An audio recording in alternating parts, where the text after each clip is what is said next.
Max. Well, look, it's hard to know. I mean, in many respects, these are done behind closed doors. They're not easy to identify. They're very difficult to close down, but increasingly as a result of the broadcast or the dissemination of individual sermons or lectures or hate that's been spewed, that we can identify them. I don't think the rules or the laws have been fit for purpose to confront them in our communities. And in some cases that needs to be direct hate speech laws in the Parliament that mean that you've breached it. And I know that the federal government is taking steps in relation to this, all the way down to novel but important changes for a local council to confront it in our local community. At the end of the day, these planning laws and regulations either mean something or they don't. Either you can have a prayer hall here or you can't. And I'm just sick of a situation where we can't even close down an illegally operating prayer hall where you should be seeking approval, as does every other business, organisation, corporation, everything from the Boy Scouts to a dump to a garbage disposal unit has to go through the local councils. We're expecting the same things to apply for these centres. What would the police play in shutting them down? Well, not a big role. I mean, at the end of the day, the council has extra powers here rather than a nominal fee to close down an institution, as they do for example, illegally constituted boarding houses.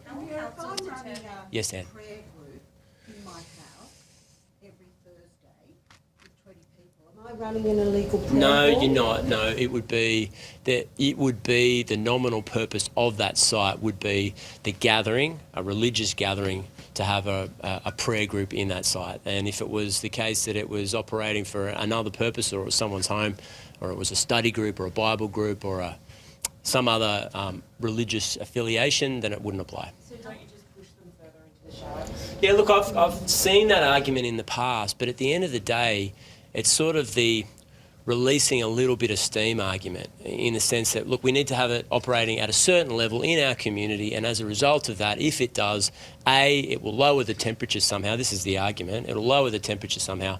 And B, well, it's better it's operating under our guise, even if it is illegal. I think those days are behind us, and I think in some ways it sends a message that at some level preaching of this nature is allowed in our community, because if it wasn't, the council or the state government or the federal government would have taken action before now. Now, I don't think that's the case, and I think that recent evidence shows us that when we see hate speech in our community, we should take it as read that they're trying to divide our community and they're trying to put hate in someone's heart, and we should confront it where we see it. When you say a Bible Sorry, what was group, that? how do you differentiate between, say, a Bible group using a venue or a prayer hall? Yeah, as I said, the primary purpose. Paul.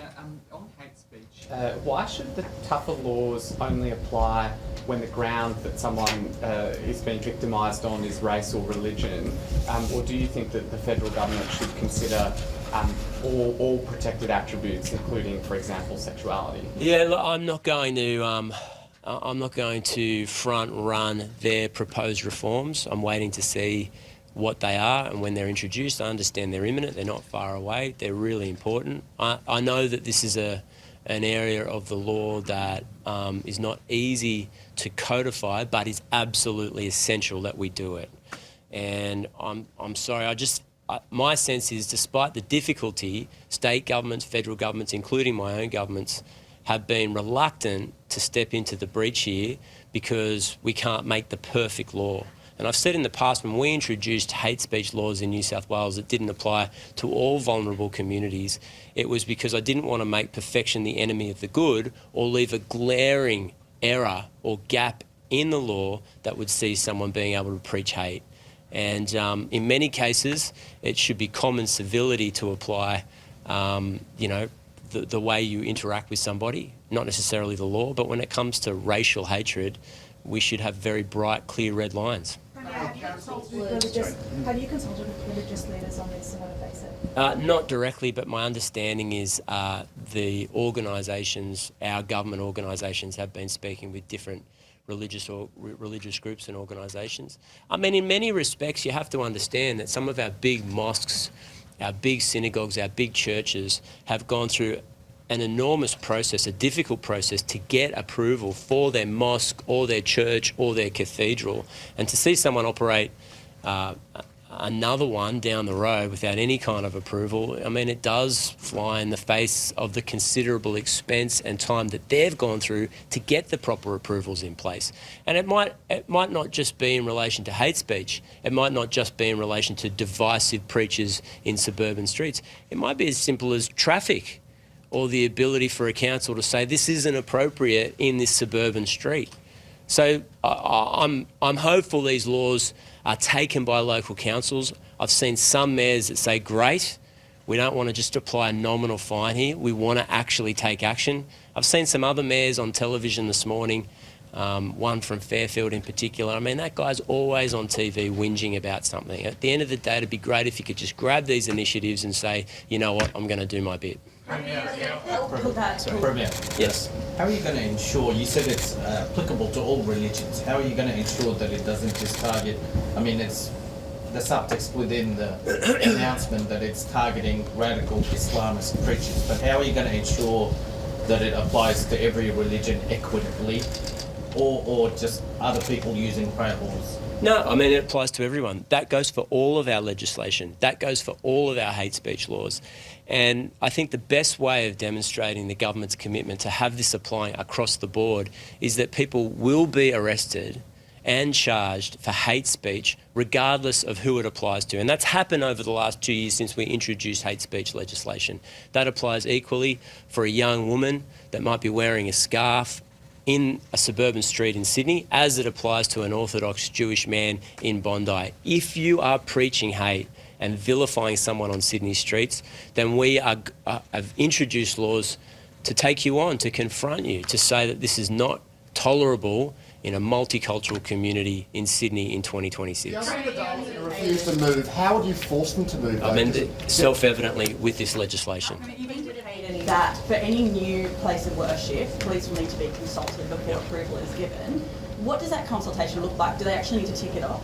No, the reason for that change is so that you don't have an entity or an organisation constantly moving from one suburban place to another. A gap in the law, understandable in the circumstances, but we're determined to have a situation where we don't see something close and then reopen a couple of weeks later somewhere else. So we need this intersection to take place between the council and the police. It will require more bureaucracy, it will require more regulation, I accept that. It's not necessarily going to be straightforward, but absolutely essential to make sure that the laws work. Following up on that, do the police have a veto over a council approval if they say no, you cannot have a prayer? No, they'll be just supplying the information to say we've shut this down previously. That should go into your decision making about the future place of worship. Who decides what hate speech is? Is it at the council level or do police decide? No, the beauty of this legislation is it's agnostic about hate speech. We're not asking the local councils to draw a distinction between whether it has been a place of hate speech and disunity in our community or not. The simple question that will be applied by the council is, are you operating legally or not? Straightforward. So the question before that, but if it's a prayer hall which is operating largely peacefully, there probably won't be a problem on the council's level, right? They'll have to draw a distinction between one that's operating in good faith or bad faith. They won't. They won't. And I just say, this is one of the problems with regulation. If you're going to have rules and regulations in place and have it apply to a big mosque like the LMA or a big church like St Mary's or St Declan's in Penshurst, it has to apply across the board. You can't have a situation where on the council's website it says these are the conditions to operate a religious institution. It applies to everyone except the 5 or 6 that we just let happen in any event because we can't be bothered regulating it. I mean, that's not fair to the people who play by the rules and go through the process and put in all their documentation. Shut down once a notice has been issued? Yeah, there's a scale in there. Obviously, we have put in the regulation, or we'll put in the legislation that the council will be able to apply for utilities to be shut down on a progressive scale. So not immediately, but that'll be spelled out in the legislation. Could there be a scenario though where police know that there is hate speech occurring or some sort of preaching that they have concerns with, and that they sort of have a conversation with council and say, hey, this is going on, we can't necessarily prosecute these people, but maybe you'd like to apply these laws here? Look, maybe, but again, I mean, if the rules and regulations are in place and you're expecting organisations and people to comply with it, well, why are we having a situation where we're allowing a whole bunch of other prayer halls or other religious institutions to operate outside those rules? I mean, I think that's unfair to the people that have applied by the rules and done the right thing as per the council's regulations.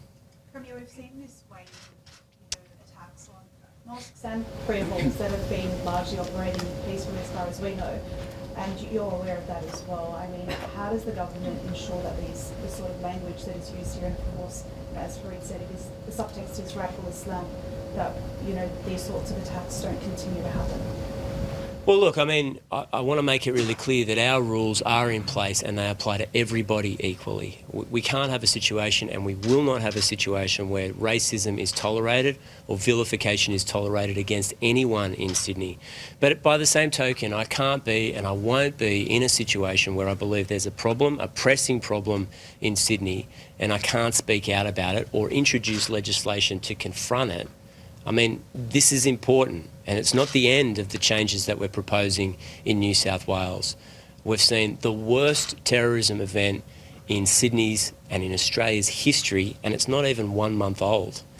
And when I said in the days after that horrible crime that things needed to change, I wasn't mucking around, and the government isn't either. You can expect further changes to keep the people of New South Wales safe, and we will confront that kind of hateful ideology wherever we see it, whether it's with a novel change to planning laws for local councils or more powers and more techniques used by law enforcement to confront terrorism where they see it in the community. Liz. I know that you will confront it at any level. The Daily Telegraph has an opinion piece today saying many Jewish leaders did not want leftist, lesbian former High Court Judge Virginia Bell to lead the inquiry. Should her sexuality be called out? No, but I don't know who.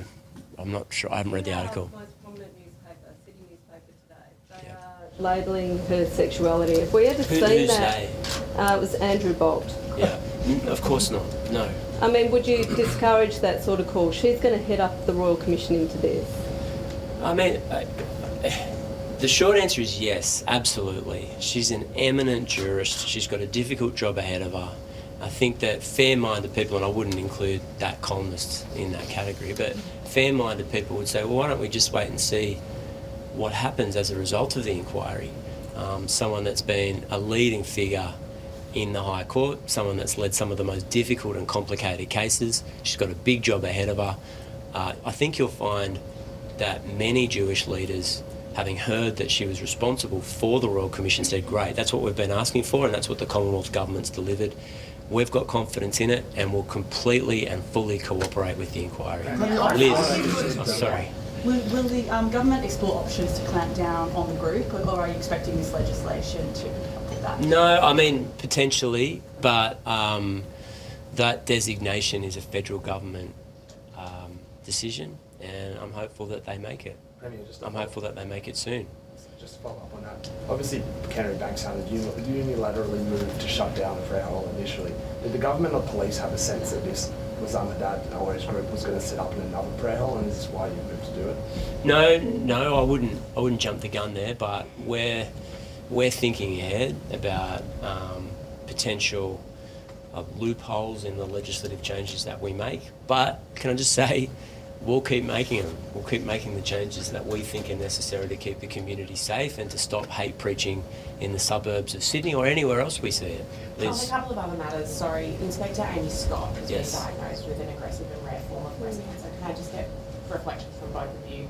Obviously, I'm sure you're wishing her well. Yeah, I spoke to Amy a couple of weeks ago. I mean, she's a genuine, bona fide Australian hero, someone that we owe a huge debt of gratitude to, not just because of her heroic actions in Bondi Junction of a couple of years ago, but also she's been an inspiration to the exact same officers that attended the terrorism event on the 14th of December. She is so important for New South Wales Police and our community. I'm devastated I'm devastated to hear this news. I mean, if anyone deserves a break, it's Amy, and we just wish her the very best. She's an absolute champion. Minister, do you want to jump in? We also have a reflection on that. Thank you. Yeah, thanks very much. As the Premier just said, it's devastating news.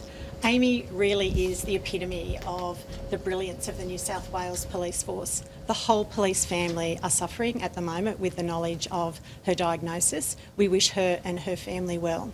Something that I haven't shared, but I will share today, which goes to the real heart of the person that she is. On the night of the attack in Bondi, when the Premier and I went over to the police station, the commander over there, Jodie, the first thing she said to me was, the first call she got was from Amy Scott, do you need me there now? Now, you know, that is just the measure of that police officer. She is an example of the excellence in New South Wales policing. She is a person who we know has been through an extraordinary terror incident herself and saved so many lives, but she's always the first one to put up a hand, to be there, to support her colleagues, to support the community, and to be the best that she can be as a police officer for New South Wales. We wish her all the best, and she will have our full support.